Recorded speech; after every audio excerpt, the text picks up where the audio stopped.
Hey, what's going on guys? Jolts here, back with another patch video. And it's been a little while guys, we haven't had a patch for quite a bit, but this patch for today did release a lot of good things, so let's go over this now. First up, the big one, Crossplay. Yeah, it is finally a thing. Xbox One, Xbox Series X and S, Mac, Stadia, and PC Steam versions and Epic versions will now all be able to play with each other. Sadly, no news on PlayStation, but hopefully we'll get that at a later date. As you might know, Revenge of the Cartels is back, and it's back for good, guys. Not only that, but they actually are making all the events in the game permanent, so at any time you want to, you can trigger the Bloody Harvest event, Broken Hearts Day event, and the Revenge of the Cartels event. Each event can be toggled individually at the main menu. Cycling back to the Cartels event, there's going to be some brand new cosmetics, and those can be earned by doing the challenges on the Events tab.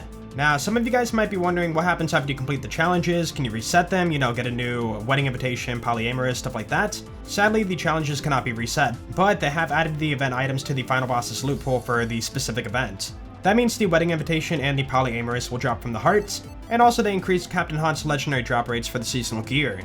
As for the Bloody Harvest annoyance, they have been added to the reroll machine, so as long as the Bloody Harvest event is active, you can reroll for the Terror annoyance. Alright, on to the big one. Level 72. Yeah, that's right, they're not increasing the level cap by 3 this time, they're going to increase it by 7. So instead of the current level 65, it will now be 72. I do want to point out it's a free level cap increase, so you don't have to pay for this. Moving on here, they updated the Operative's Heartbreaker skin to appear on his barrier tech. They updated Maurice's audio file during the Broken Hearts Day event, and now he shouldn't sound like a broken record saying break the hearts over and over. Also, they did fix the challenges from staying as complete for the events tab, so now for their first completion for this year, they should be reset. What I mean by that is some people had it to where the challenges could not be complete and claim their reward, so yeah, it should be reset. Alright, moving on here, we do have some fixes for split screen, but I'm not going to go ahead and read all these off. There is 8 small visual changes, so if you want to read up on that, I will link it in the patch notes below. Moving on to the add-ons, fixes, and changes, there is quite a few of those. They fixed a progression blocker and a few visual things, but the notable one here is for arms race. Normally, if you jump into arms race with reduced HP, you would not get that HP back and you would be stuck at, 1 HP or, half your HP or something like that. Now when you hop in, you should be back to your full HP. Also for arms race, if you extract loot, it shouldn't be deleted anymore. And they fixed the audio for those who own the behind the scenes content. Moving on to the general updates, it did fix some progression blockers and a few visual things. And again, you can read up on those in the patch notes below, but let's go over the notable things. The Blind Sage ability should trigger on the Operative's Digiclone. The Victory Rush artifact should give you the proper bonuses that are listed. The Revolter shield should now not give you permanent effects if you take off the shield. The Super Soldier shield should not give you multiple stacks of effects. There have been general optimizations and improvements to matchmaking. And now you can properly travel to your vehicles if you're using your map. Before, it would bug out and not let you travel to it, but it should be fixed now. Alright, on to the 3 weapon buffs.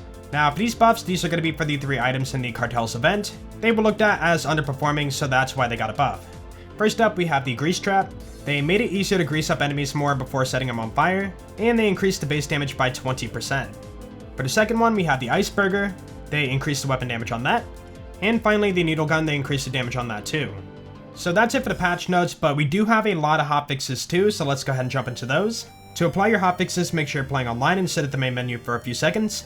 Then you should see a sign pop up behind your character saying hotfixes are applied. Once you see that, you are good to go. As usual, the Maurice Black Market vendor will be moving, so it will have a new location.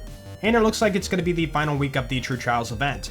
For this week, they're going to add the True Trials to all of the trials. So the final bosses for each trial is going to have a lot more HP and be harder to take down. Also, I do want to note that the final bosses will drop 2 legendaries. One's going to be from the base game and one's going to be from DLC. And I assume they're going to drop the same legendaries they dropped for the previous trials events. Also for the trials, you're going to have a chest full of legendaries regardless of how fast you beat it. This event will be active until July 1st.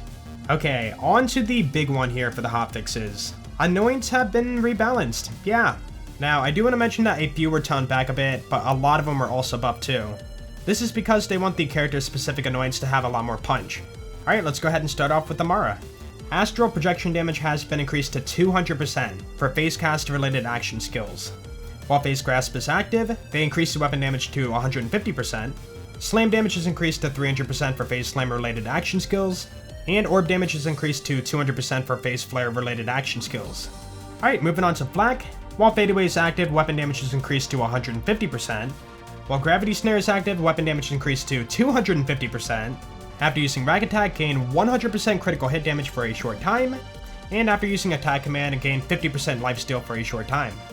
Okay, moving on to Moe's. Barefist Annoy is increased to 300%, Salamander Annoy is increased to 200%, Railgun Annoy is increased to 150%, Minigun damage increased to 150%, V-35 Grenade Launcher increased to 200%, Vanquisher Rocket Pod increased to 150%, while Iron Bear's active increased weapon damage to 150%, and after exiting Iron Bear, next two mags are going to have 10% fire rate and 100% critical hit damage. Yeah, so now Iron Bear is going to be a deadly force to be reckoned with. And finally for Zane, we have Mantis Shoulder Cannon increased to 150%, while Barrier is active, accuracy increased to 60% and critical hit damage increased to 125%, and while Digiclone is active, regenerate 30% of your magazine per second. Finally here we have the General Anointments. Killing an enemy grants 12.5% weapon damage and reload speed for 25 seconds. This effect stacks. On action skill end, action skill cooldown rate is increased by 50% for a short time, and on action skill end, gain 30% lifesteal for a short time. Alright, as for the other 6, these are going to be nerfs, but they were done for balancing. Gain 300% weapon damage against enemies above 90% HP. That has now been lowered to 150% weapon damage. While under 50% HP, deal 150% radiation damage. That has been lowered to 100% bonus radiation damage. Consecutive hits increase weapon damage by 1% per hit. That normally capped out at 200% increased damage, but has been lowered to 100%. On action skill end, splash damage increased by 200% for a short time, been lowered to 125%. And finally, while action skill is active, a weapon damage increased by 200%. That has been lowered to 100%. Again, they want the focus to be on character-specific annoyance, so this is going to be a way to change up the meta. It does say that they are open for further adjustments if it is deemed necessary. Anyways, that's going to be it for all the patch and hotfix notes, so let me know below in the comments what you guys are looking forward to the most. No doubt for me, it's definitely going to be the permanent events.